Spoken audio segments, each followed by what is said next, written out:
खैर मोदी जी तो अपनी राजनीति मतलब रोटी सेक रहे हैं। मोदी जी को बोलने का कोई नैतिक अधिकार नहीं है। मोदी जी तो खुद अपनी पत्नी के साथ अत्याचार कर रहे हैं, जसोदाबेन के साथ। अपनी पत्नी को प्रधानमंत्री आवास में घुसने नहीं देते हैं। यदि ऐसे देखा जाए तो मांझी, जीतन राम मांझी हर तरह से नीतीश कुमार से सीनियर है, उम्र में भी बड़े हैं नीतीश कुमार से।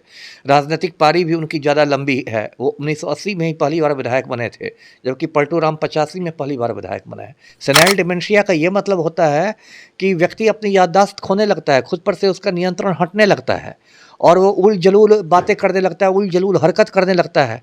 तो एक बार ऐसे ही जनता दरबार कुछ महीने पहले था, तो नीतीश कुमार ने अफसरों से कहना शुरू किया कि गृह मंत्री को फ़ोन लगाइए, गृह मंत्री से बात कराइए।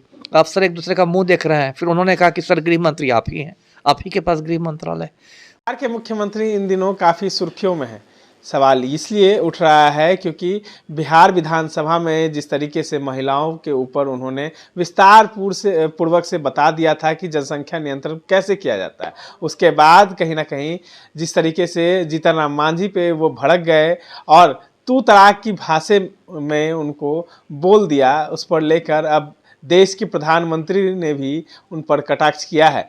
बता दें कि अब लगातार जो है नीतीश कुमार की हर तमाम जो पार्टियां हैं वो विरोध कर रही हैं। हमारे साथ पूर्व आईपीएस अमिताभ दास हैं।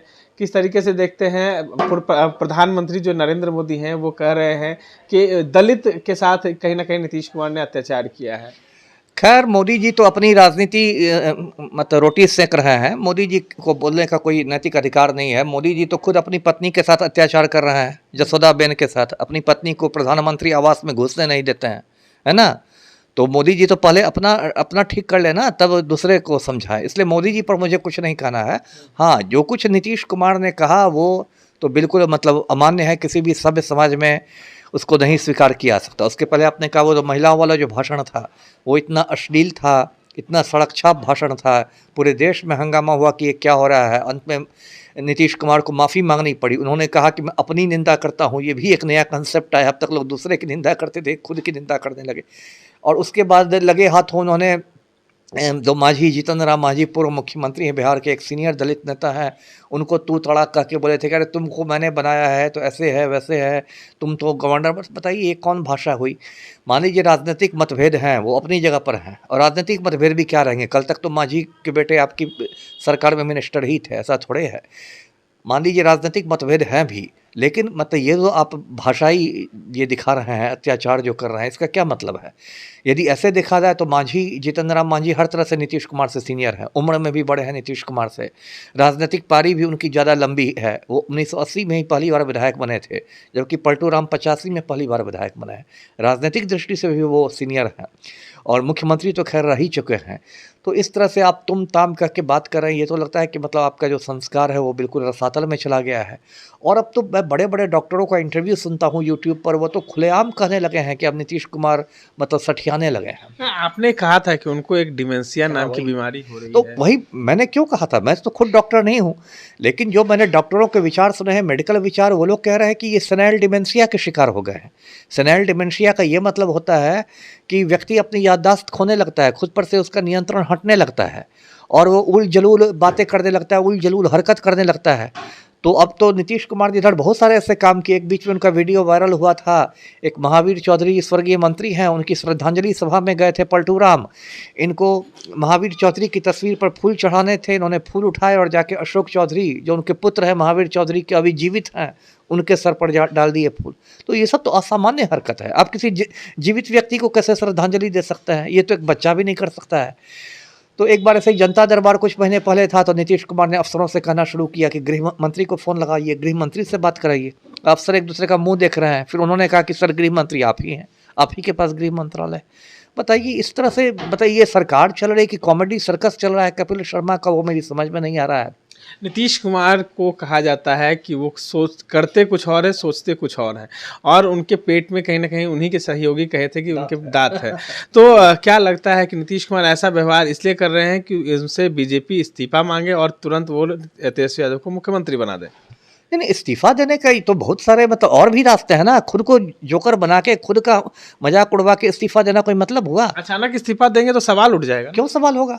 वो कह सकते हैं, जैसे पश्चिम बंगाल में ज्योति बसु जब थे, ज्योति बसु मुख्यमंत्री थे, 25 बरस मुख्यमंत्री रहे, और बाद में उन्होंने कहा कि अब मैं बहुत बुजुर्ग हो गया हूँ, अब नई पीढ़ी को मौका मिलना चाहिए, अब बुद्धदेव भट्टाचार्य सीएम बनेंगे, उन्होंने कुर्सी छोड़ दी। इसमें सवाल क्या उठना है?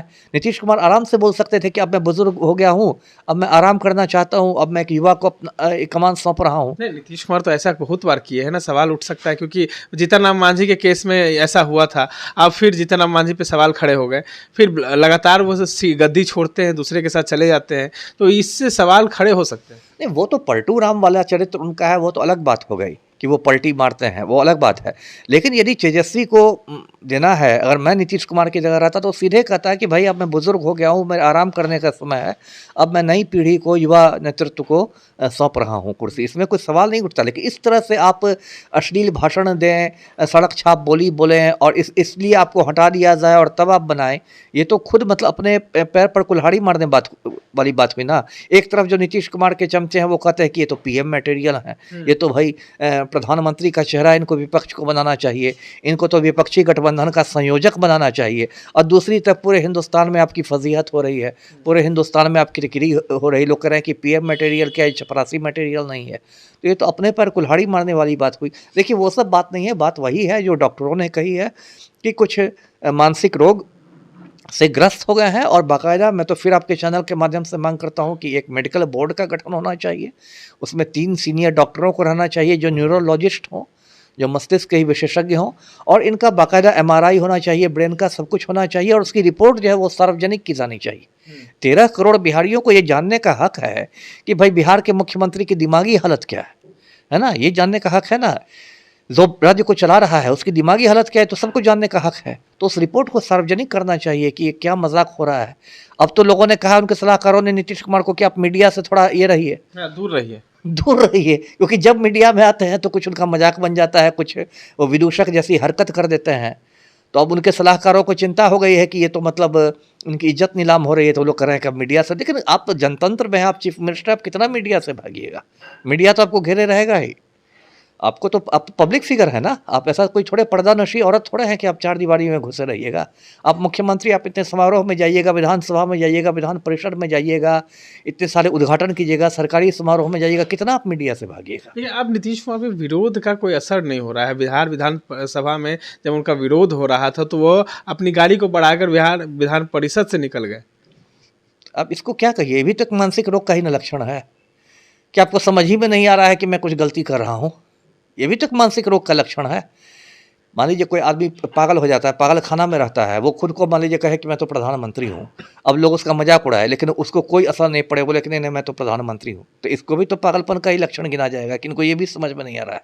तो ये ना कहीं ये भी तो मानसिक रोग का लक्षण है। और देखिए, ये मानसिक रोग का यदि सही समय पर इलाज नहीं हुआ तो ये भी डॉक्टर बताते हैं कि ये तो मतलब बढ़ता जाएगा रोग, बढ़ता जाएगा रोग, और उसका तो बहुत अजीबोगरीब हालत हो जाएगी। उसके बाद तो हो सकता है नीतीश कुमार समझने लगे कि मैं केरल का मुख्यमंत्री हूँ, तब क्या होगा?